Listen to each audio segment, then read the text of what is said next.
Guys, Pokemon की एक और न्यू वीडियो में आप सभी का स्वागत है। तो क्या तुम सभी ने ये बात कभी सोची है कौन सा बेस्ट स्टार्टर पोकेमॉन है? ऑफ कोर्स सोचा ही होगा।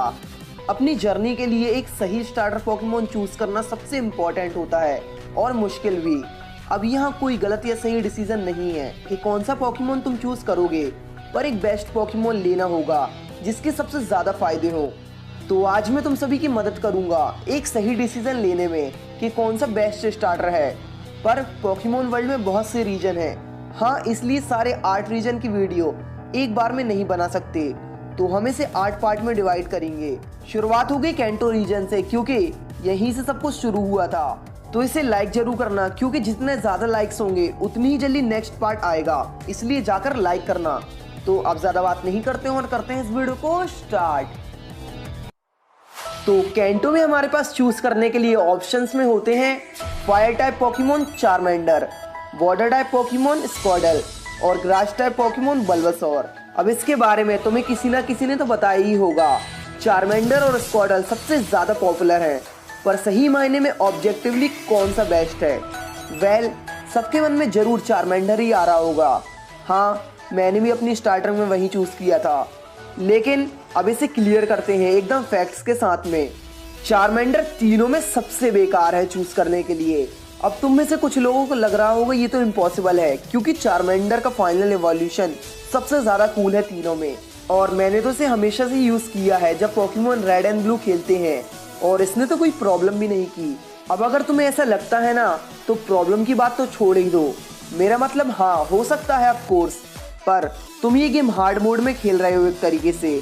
अगर तुमने चारमेंडर लिया है तो सोचो जरा, जब हम पहले जिम में जाते हैं जहाँ का जिम लीडर ब्रॉक है, एक रॉक टाइप जिम लीडर, और तुम्हारा स्टार्टर पोकेमॉन वो तुम्हारा जहाँ तक सबसे ज्यादा स्ट्रॉन्ग पोकेमॉन होगा, और वो यहाँ आते ही एक उड़ते हुए पत्थर से दूर से खाएगा और ऑलमोस्ट तुरंत ही नॉकआउट हो जाएगा, क्योंकि तुम्हारे अटैक तो रॉक टाइप पर काम ही नहीं करेंगे।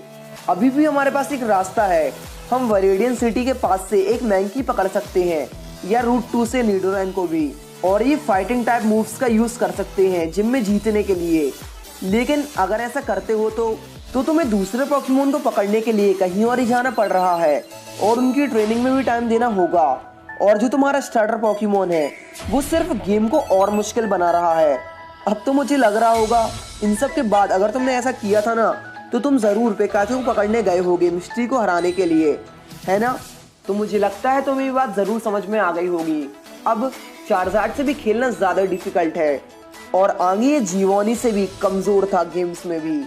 ये तो मेंशन करने की जरूरत ही नहीं है, चार्जार्ड को कितना ज्यादा स्ट्रगल करना पड़ा होगा लवेली, ब्रूनो और लेंस के सामने एलाइट 4 में। सच में तुम्हें शुरू से लेकर लास्ट में भी बहुत मुश्किल होगी इस फायर टाइप पोकेमॉन से।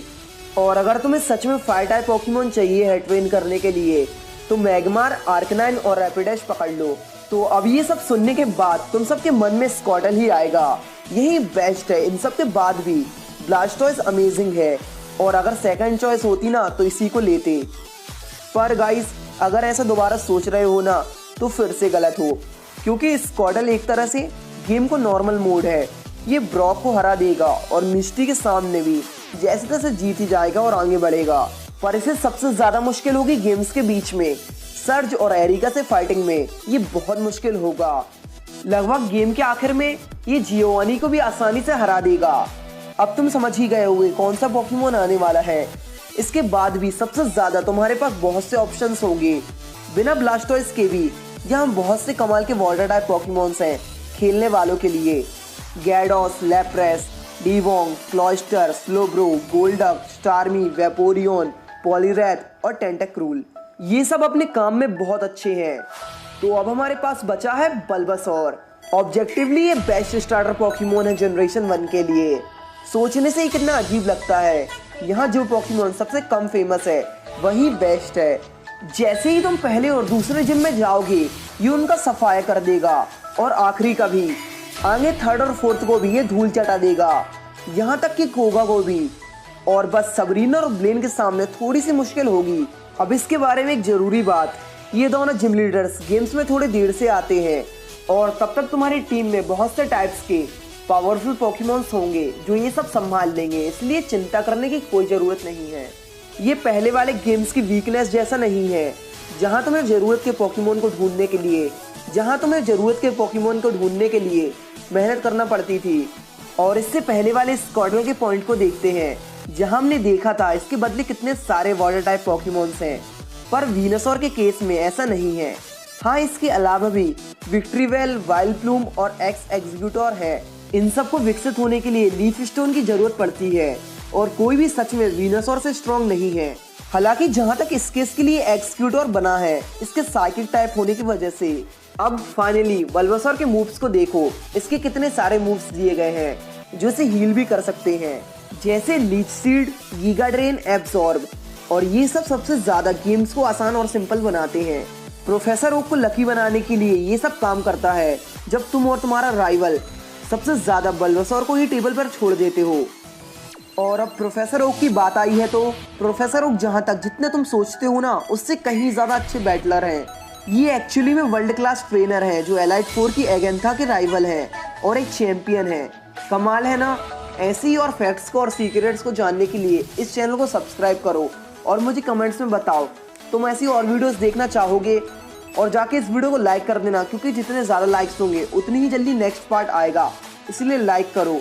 और मुझे इंस्टाग्राम और फेसबुक में फॉलो कर लो, जहाँ बहुत से अपडेट्स पहले ही आ जाते हैं। तो गाइज मिलते हैं हम नेक्स्ट एक्साइटिंग पार्ट में, तब तक के लिए गुड बाय।